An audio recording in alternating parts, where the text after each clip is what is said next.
সামর্থ্য থাকলে কখনোই গ্রামে থাকা উচিত নয়। গ্রামে 100 বিঘা জমির মালিক হওয়ার চেয়ে শহরে ছোট ভাড়া বাসায় থাকা অনেক ভালো।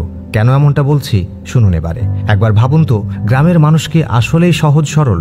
আপনি যদি তেমনটা ভেবে থাকেন তাহলে বরঞ্চ আপনি অনেক বেশি সরল সোজা মনের মানুষ।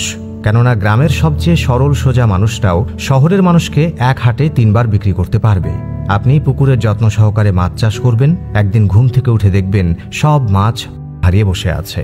ফসল উৎপাদন করবেন কিংবা গাছ লাগাবেন, পরের দিন দেখবেন সব কেটে সাফ করে দিয়েছে। সামান্য জমি জমা নিয়েই যে কূটনৈতিক খেল চলে গ্রামের মুরব্বীদের মাথায়, তা আন্তর্জাতিক কূটনীতিবিদের মাথাতেও খেলবে না। আপনার মেয়ের বিয়ে ঠিক করবেন, সহজ সরল কেউ একজন নিজে অটো ভাড়া করে গিয়ে দুর্নাম রটিয়ে আপনার আদরের মেয়ের বিয়ে ভেঙে দেবে। তামাম দুনিয়াটা অনেক জটিল, তার চেয়েও বেশি জটিল গ্রামের সহজ সরল মানুষগুলোর মন।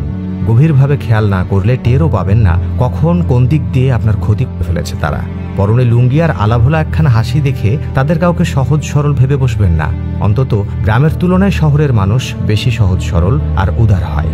শহরের মানুষের মধ্যে অন্যকে নিয়ে ঘাঁটানোর ব্যাপারটাও কম।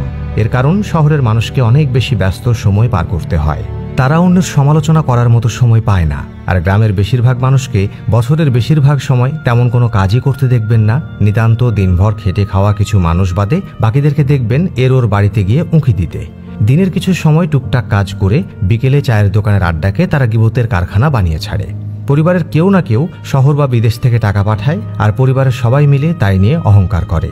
বেশিরভাগ সময় গ্রামে একটা পরিবার আরেকটা পরিবারের বিরুদ্ধে যুগের পর যুগ ধরে অকারণে লেগেই থাকে। একজন আরেকজনের পেছনে লেগে থাকাটাই যেন তাদের কাছে স্বাভাবিক। বাকিরা কখনোই সেসব বিরোধ মীমাংসার চেষ্টাও করে না, বরং গ্রাম্য বিরোধগুলো টিকিয়ে রাখাকেই তাদের নিজেদের ঐতিহ্য বানিয়ে ফেলেছে।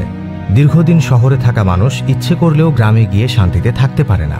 অথচ অনেকেই স্বপ্ন দেখেন কর্মজীবন শেষে আবার গ্রামের সবুজ শ্যামল পরিবেশে বাকি জীবনটা কাটাবেন। অথচ গ্রামের প্রকৃতি যত সুন্দর, মানুষগুলোর চিন্তাধারা তার চেয়েও জটিল। বাংলার গ্রামগুলো আর সে আগের মতো নেই। প্রকৃতি হয়তো একই আছে, কিন্তু মানুষগুলো অনেকটা বদলে গেছে। আগে যদিও বা ভালো ছিল, এখন মানুষগুলো কেমন যেন স্বার্থপর হয়ে উঠেছে। এছাড়া গ্রাম্য রাজনীতি বরাবরই খুব ভয়ঙ্কর, আগেও এখনও। সব জায়গায় এক পরিস্থিতির ব্যাপারটা এমন নয়, ভালো খারাপ সবখানেই আছে, কিন্তু বেশিরভাগ গ্রামের অবস্থা এখন এমনই। তাই তো এখন অনেক মানুষের কাছেই গ্রাম অপ্রিয় হয়ে উঠেছে। বহু বছর হয়ে গেলেও অনেক মানুষ এখন আর গ্রামে যেতে চায় না। গ্রামের সব পড়ে থাকলেও শহরকেই আপন করে নিয়েছে তারা। দর্শক, ভিডিওটি ভালো লেগে থাকলে আপনার মূল্যবান মতামত কমেন্টে জানান। পরবর্তী ভিডিও পেতে পেজটি ফলো করে সঙ্গেই থাকুন। ধন্যবাদ।